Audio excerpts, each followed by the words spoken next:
Hi friends, this is Sarah from Crafting and Relaxing. Welcome. In this video, I'm going to give you a progress report on what I've done with Bow Bunny, which is my No Paper Left Behind that you chose for July. It's 48 sheets, 12 by 12. I'm very intimidated by it. But I'm also going to show you, not just show you what I've made so far, but I'm going to show you how I'm going to start this paper pad. I have a video that I posted not too long ago where I showed you how I dealt with a partial 6x6 pad. When I do a 6x6, I take the whole entire pad apart and I put the like sheets together, and I have a tendency to put the side up that I want, lay the whole thing out. And I put my ephemera or sentiments up here because I'm messy and I'll work on top of them and lose them. So then I get an idea and I sort them into the sections just like I showed you. For a 12 by 12, 48 sheet, I do not have the room for that. I am blessed with a wonderful craft room, but I am messy. So the space you see here is pretty much all that's clean right now. So if I had miles of counter, I would do the same thing, but I don't. I also know myself. If I start making journals with this right now, before I work on some ephemera, the journals they'll be a little plain in the end. Like if you look at what I did for No Paper Left Behind for June, it was fairly clean journals because I was tired of the paper. So what I'm going to do here is I'm going to start by making ephemera. You've seen me put glitter on ephemera packs and that type of thing before, but I'm going to pull out the ephemera stuff. So let's look through this. I've been through it a little. I did some fussy cutting a couple weeks ago. I don't know why. I tried dyeing the paper some. I will use these, but that's not what we're going to do today. If I took all these 12 by 12s out and started spreading them around, they would just get damaged. Now, I've been through this pad a little and looked at it, and there's 2 of each. So there's 48 sheets, but there's 2 of each. And usually I don't plan, I don't think about things, but this is a really big pad of paper. So I think I understand how newer crafters feel when they look at any new pad of paper, right? It's a little intimidating. I know that I'm going to want to use these for cut aparts. I also look at the paper and think about, before I start cutting things up, what I'm going to make. I mean, I don't map it out, I don't write anything down, but I have an idea of, am I going to make cards or journals? This, I have always thought would make beautiful journals. It, of course, will make cards too. If I have leftovers, I'll make tags and cards. Maybe I'll make tags first because that would be great ephemera for the journals. But in looking at this, it would make a great journal for me because there's blue. Mine would focus more on blue, and I could set the papers out and get the blue ones separated and maybe the purples and do a bee theme. I could do all kinds of stuff. Okay, so there's 4 pieces of paper right here. 2.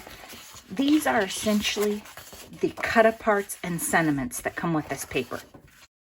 So what I'm going to do is I'm going to take my cutter, I'm going to chop all of these up. I might do some fussy cutting where I take my scissors and say, oh, I just want the shape of the thing that says pretty on it. I don't want it to be a rectangle. I could put some glitter on these. I'm also toying with the idea of making some shaker pockets. And I don't know exactly how I'll use them in the journals, but maybe inside the front cover or maybe to decorate the front cover, just to really mix it up. And part of how I decide is not so much about the paper, it's about how I feel. I wasn't feeling very well yesterday, and I think I would really like to just sit down with a cutter and a pair of scissors and probably not be moving around my craft room a lot looking for things.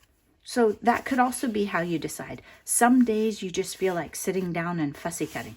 Maybe I'll fussy cut a bunch of these bees. Who knows? But I think these 4 pieces of paper will keep me busy for a while, and I'll show you how things are progressing. Welcome back. It is the 24th of July, and I have all of my cut aparts taken apart. I have a bunch of things fussy cut in here, and some things ready to go. This is sort of the blue and what's left over. And you can see I still have all of these that I dyed. And this pad is still pretty thick. I would guess I've maybe pulled half of it out. Still lots of stuff in there. Then I'll show you where I have been making some progress. I have it divided into 2 boxes. This one is a specific project for my friend, and this is a bee journal that I'm making. And I have a doily on the front that's been dyed with a touch of blue, and some Wink of Stella on the bee, and stickles on the wings. And then my punches came and I did the punching, and I have a bunch of pockets and flags, and I have notes about what I want to do. But it's not sewed together, and single-sided paper, I think it needs some decoration, right? So I need to stamp along the edge or stencil or do something. I loved that little tiny Auburn Lane journal that I made in the fall that had single-sided paper, and then I did some decorating. So it just gives you an extra place to work, but it can look a little plain if you leave it. And here I have notes. I want to do the strings inside and trim this so she has a pocket. It's for my friend that isn't a paper crafter, but loves bees. So that's what I have here, and a bunch of the scraps, and then a page I decided not to use, and a few embellishments. When I went through and did all the cutting, I separated them into things that were bee-ish and I would want in here, and then other stuff. I might go back into the general items and bring more, but these are things that I wanted to use for sure in this journal. So that's where I am, 24th. Oh my gosh. 48 sheet 12 by 12 pad was a lot for me. And also doing July daily, and it's just been crazy work time. I'm not one of those people that judges myself by if I don't craft every day. That's fine. I think some days after work, I'm done. I just need to lay down and do nothing. So when the weekends come, I make great progress. 24th, I have quite a few days left. We'll see what happens, and I'll be honest with you and tell you if I finish it or if it is my biggest flop ever for No Paper Left Behind. But I don't really think it is, because either way, Katie's gonna have a super cute journal when the dust settles. And I'm trying to decide on these single-sided right here. I haven't glued any of this down, haven't sewed it, haven't stitched it, because I'm certainly not going to leave my pockets white. So there will probably be a variety of, maybe I'll put a printed paper here, maybe I'll stamp on it, mix and match. I think that she's going to love these bee papers, absolutely. I mostly bought this to hoard for myself.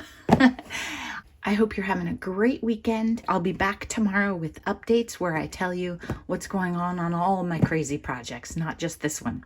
Thanks for watching. Bye-bye.